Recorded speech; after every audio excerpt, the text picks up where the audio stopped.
whatever happens, we make a commitment, we grow for a while, and, things seem to be doing well. And then, man, we get busy. We get really too busy to really be having that quiet time and that devotional time. We're not picking up our Bibles during the week. We say in our hearts, oh, Pastor Chuck, he'll read the Bible to us. He'll teach us. We'll eventually get through the whole thing. And you attend here and you just wait. Well, listen, I'm going to make this pot without water then. And I want to show you what happens, because you see, that's the thing that refreshes our souls. That's the thing that keeps us going, is the water of the Word. And so this is hard for me to do because I always want to dip my hands in the water out of habit. So what we'll do is we'll start there. And again, that's the life. And you're thinking, man, I'm just too busy and I don't have time to be in the Word. So again, some pressure, some stepping out, some work comes. And look, you're saying, man, hey, I haven't read the Word for a week and I'm still doing okay. Things aren't too awful bad. And I'm surely like those losers, I'm doing okay. And who's there to whisper to us? The enemy of our souls. He says, see, you don't need the Word, so you go a month, maybe 2 months.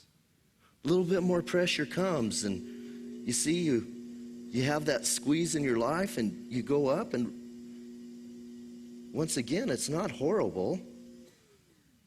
And the enemy's there saying, see, those guys that tell you need to be in the Word, man, they don't know what they're talking about. And so maybe you go 6 months. You haven't had a quiet time, not a real quiet time. A little more pressure comes. And see, this one tears. And our life is torn. We're saying, why is my life this way? We haven't been in the Word in months. Now, here's the great thing about this. All you have to do is get some water, work with the clay, begin to get that water in there, get the Word in there, and you can make a pot.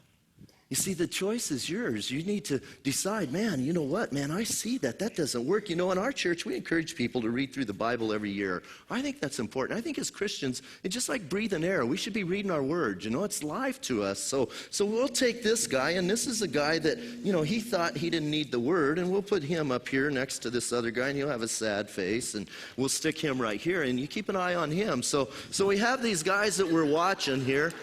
Now, I think it's important that we understand we have the guy over there that's real hard, that he's just resisting, and we have this one here that wasn't centered, and the guy there. But you need to realize still, again, all of those, all I have to do is work with them for a little bit, get some water in them or get them centered, and I can make a pot that's usable. It's not hopeless for them. And isn't that the great thing about Jesus Christ? It's never hopeless. But there's always hope in Jesus, and he's always there. The potter and the clay. I would never tell that clay, hey, just go over there, I don't like you anymore. No, I want to work with it.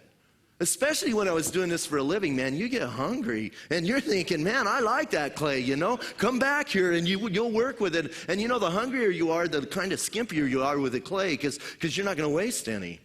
And you'll take that, and you'll say, man, I'm not leaving you there. So remember that with Jesus. There's always hope. Always hope. Now, this next guy, this is the hardest one I do, especially for people in the front row.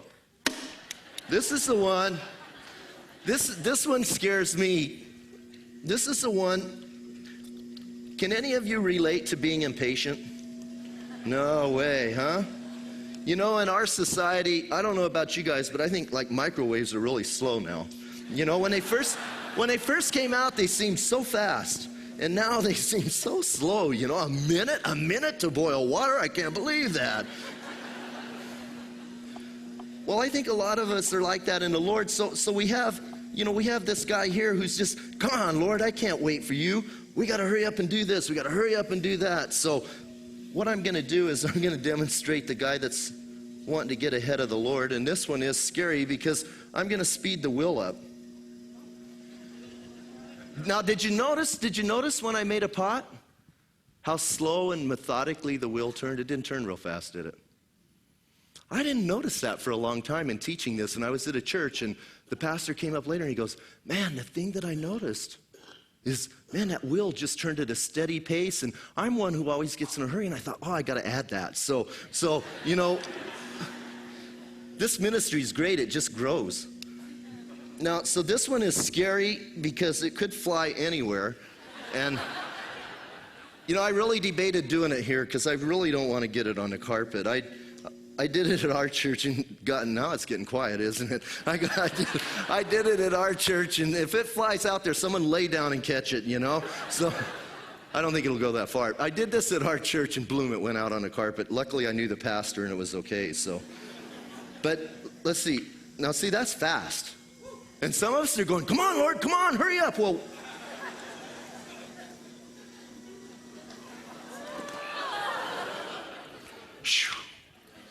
okay, that's what happened. I mean, this one doesn't get far at all, does it? That should teach us all a lesson, shouldn't it?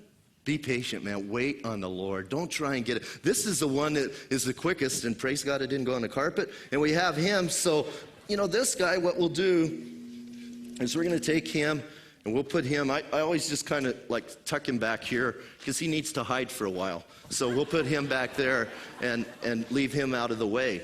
Now, here's something that Pastor Chuck didn't realize when he asked me to come was when I got saved, I had my pottery studio. And that was in the early 80s in Arizona. There was no Christian radio. There was no Christian TV. There was no Calvary Chapel. And some people introduced me to Calvary Chapel. They said, man, you just got to hear a tape. And they gave me one of Pastor Chuck's tapes. Well, there was a tape lending library in Tucson, which was about 100 miles away. I started mailing tapes back and forth. And I went through the whole Bible with Pastor Chuck, sitting at my potter's wheel, making pots, and listening to Pastor Chuck. I didn't share that in Tucson. And, here's the amazing thing. As I was sitting there making pots, you know what my dream was? I thought, if I could ever just go hear that man live, I could die and go to heaven. I said, that's all I wanted to do was just one time come to Calvary Chapel and hear him. That was my dream. I never, ever, ever thought that I would be pastoring a Calvary Chapel church. I didn't even have the privilege of going to a Calvary Chapel until I went to the Calvary Chapel Bible College that at that time was in Twin Peaks. And the first Calvary Chapel I went to was on my way going to the Bible College. And then the Lord allowed me to plant a Calvary Chapel, allowed me to be involved. And then now, Pastor Chuck says, can you come and share this message at Calvary Chapel, Costa Mesa? God will do more than we can ever imagine or dream if we'll trust him, if we'll step out in faith. And, that's the message that I want us to understand. Allow him to work in our hearts. Allow him to begin to mold and shape us. Now we're going to get to the making another pot and go through sort of each process and talk about it a little bit. These are going to be successful ones. Now you know why I make one in the beginning. You see, if I didn't make that first one, you guys would say, I don't think this guy can make pots. So you always try and make that first one because you have this mess up here and you're thinking, man, but hey, once again, if you're one of these guys, there's hope. Now, I pre-centered this because that's not the fun part to watch, but that's the part, man. There's intense pressure when you're centering clay, especially this much. And some of you have seen Michael Roselle, and he does a big one. That takes a lot of pressure. And oftentimes we relate that coming to the Lord, and I think that's true. But I think all of us need that centering in our lives once in a while. We tend to drift, just like the children of Israel. We tend to go off over here or off over there. And we need that pressure where we're brought back into the center of God's will. So, I've centered this one, done that pressure. Oh, by the way, there's a process that you guys didn't see. You see, when I got here this afternoon, I was out on the cement out there beating the tar out of this clay.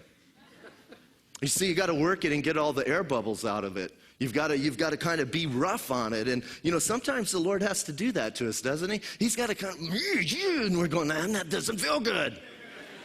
And the Lord's saying, you know what? But you need this in your life if you want to be the vessel that I've intended you to be. And we've got to trust him. You've got to say, okay, Okay, Lord, I don't fully understand